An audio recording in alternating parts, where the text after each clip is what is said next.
ایک جوہری تھا سنہرا، تو اس نے مختلف ڈبیاں کھول کے لوگوں کے سامنے رکھی اور ایک موتی نکال کر کے کہا کہ یہ موتی شب افروز ہے، رات کو چمکتا ہے، اور اس وقت دنیا کے اوپر جو قیمتی ترین موتی ہیں ان میں سے ایک موتی یہ میرے پاس ہے۔ خیر اس نے اپنا سامان سمیٹا تو اس مجلس میں ایک چور بھی بیٹھا ہوا تھا، اس کے دل میں لالچ آ گئی، تو اس نے اس جوہری سے کہا کہ جناب کہاں کے ارادے ہیں؟ تو اس نے کہا کہ میں بمبئی جا رہا ہوں۔ اس نے کہا واہ واہ کیا اچھا ہوا، میں بھی تو بمبئی جا رہا ہوں، تو چلو اکٹھا سفر ہوگا۔ وہ جوہری سمجھ گیا اس کی نیت کے کھوٹ کو کہ یہ میرا ہم سفر تو نہیں ہے، اس کا دل آ گیا ہے اس موتی پہ اور مجھ سے ہر صورت یہ موتی چرانا چاہتا ہے۔ لیکن وہ بھی بڑا سمجھدار تھا، اس نے کہا آ جائیے کوئی بات نہیں۔ سفر چلتا رہا، رات ہوئی، جب سامان اتارا اور سونے کی تیاری کی تو وہ جو اس نیت سے ساتھ ہم سفر بنا تھا اس نے بھی اپنی قمیض اتار کے لٹکا دی، اور اس جوہری نے بھی۔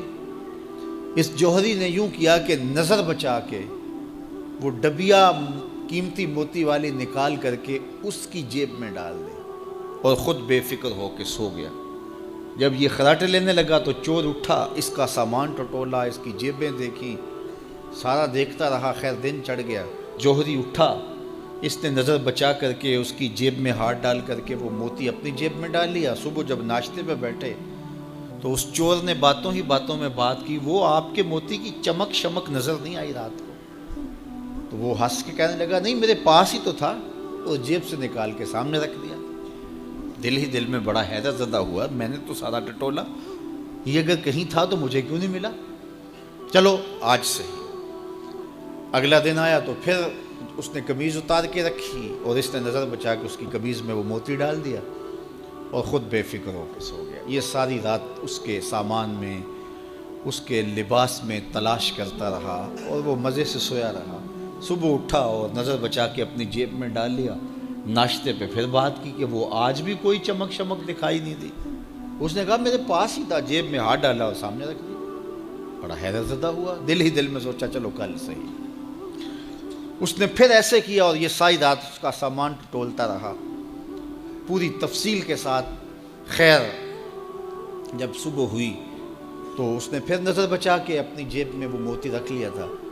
تو اس نے پوچھا وہ رات والا موتی آپ کا نظر نہیں آیا جس کو آپ کہتے تھے چمکتا ہے؟ کہا وہ ڈبیا میں رکھا ہے اس لیے چمک دکھائی نہیں دی، تھا تو میرے پاس ہی، اور جیب میں ہاتھ ڈالا سامنے رکھ دیا۔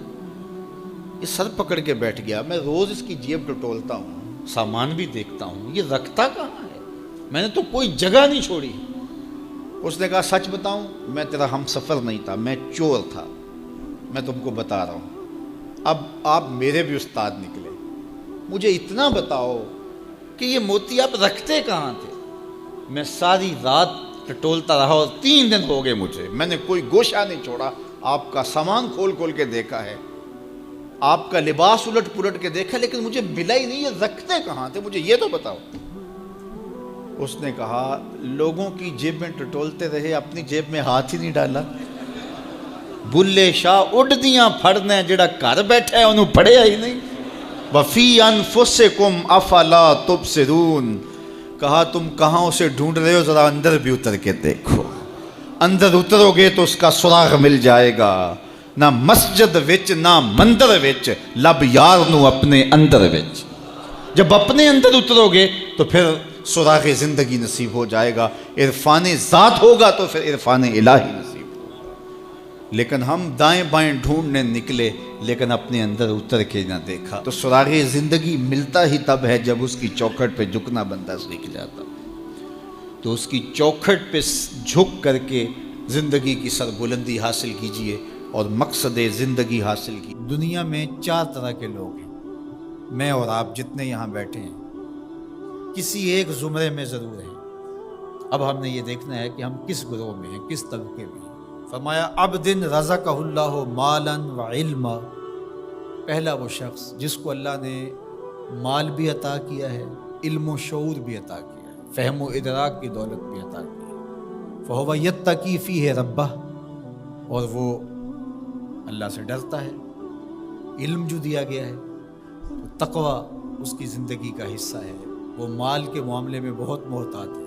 وہ یصل فیہ رحمہ، اور وہ صلہ رحمی کرتا ہے، رشتہ داروں کے حقوق کا خیال رکھتا ہے۔ وہ یعلم للہ فیہ حقا، اور جانتا ہے کہ اس مال میں اللہ کا حق کیا ہے، اس کی زکوٰۃ بھی نکالنی ہے، عید آئی تو فطرانہ بھی نکالنا ہے، حج کا موسم ہے تو قربانی بھی پیش کرنی ہے، ضرورت مند حاجت مند میری دہلیز پہ آئیں، سوال کریں تو میں ان کے سوال کو پورا بھی کرنا ہے، جو مانگتا ہے اس کو بھی دینا ہے، جو عزت نفس کی وجہ سے مانگ نہیں سکتا لیکن ضرورت ہے اس کی، میں ڈھونڈ کے اس کی دہلیز تک پہنچتا ہے۔ فہذا بافضل المنازل، یہ شخص جس کے پاس مال بھی ہے، علم بھی ہے، اللہ سے ڈرتا بھی ہے، صلہ رحمی بھی کرتا ہے، مال کے حق کو بھی جانتا ہے، کائنات میں جو بہترین لوگ ہیں اس کا شمار ان بہترین لوگوں میں ہوتا ہے۔ وعبد رزقہ اللہ علما، دوسرا وہ شخص جس کو اللہ تعالیٰ جل شانہ نے علم عطا کیا، ولم یرزقہ مالا، لیکن اس کے پاس مال و دولت نہیں ہے، فہو صادق النیہ، لیکن بڑا سچی نیت کا شخص ہے۔ یقول، وہ کہتا ہے، لو ان لی مالا لعملت بعمل فلان، اگر میرے پاس مال ہوتا تو جس طرح فلاں شخص نے اچھے کام کیے ہیں میں بھی یہ کام کرتا، میرے پاس مال ہوتا تو میں بھی مسجد تعمیر کروا دیتا، میرے پاس مال ہوتا تو میں مرکز مصطفیٰ کے لیے اپنی خدمات پیش کر دیتا، تجوریاں کھول دیتا، جو کام سالوں میں ہونا ہے مہینوں میں ہوتا، اور وہ سچی نیت سے اگر ہوتا تو کرتا بھی۔ کچھ لوگ ہوتے ہیں کہ نیت کرتے ہیں، جب آ جاتا ہے تو پھر کھسک جاتے ہیں، یہ کھوٹی نیت والے ہوتے ہیں۔ جب مال آتا ہے تو کہتے ہیں نہیں اس مال سے اور مال بنائیں گے پھر مال دیں گے، کچھ لوگ یہ سوچتے ہیں۔ بعد میں تھوڑے سے پیسے آئے وہ کہتے ہیں بس اس سے اور کاروبار کریں گے، پھر اور پیسے، ہم ایک بار اشارہ کر دیں گے، اور وہ ساری زندگی کر نہیں پاتے، اور جنہیں نصیب ہوتا ہے وہ مزدوری کے پیسوں سے بھی 4 آنے پیش کر دیتے ہیں۔ اللہ اکبر۔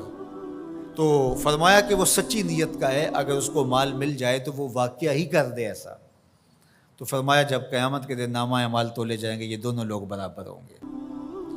تیسرا شخص حضور نے ارشاد فرمایا، وعبد رزقہ اللہ مالا ولم یرزقہ علما، تیسرا وہ شخص جس کے پاس مال بہت سارا ہے لیکن علم و شعور نہیں ہے، جہالت کی وجہ سے، علم نہ ہونے کی وجہ سے مال کو صحیح جگہ پہ خرچ نہیں کرتا، اور رب سے ڈرتا بھی نہیں ہے، رشتہ داروں کے ساتھ سلوک بھی اس کا کوئی اچھا نہیں ہے، مال نے اس کو مغرور بنا دیا ہے، اور مال کے حق کو بھی نہیں جانتا، اس مال کو خرچ کہاں کرنا ہے یہ بھی نہیں جانتا۔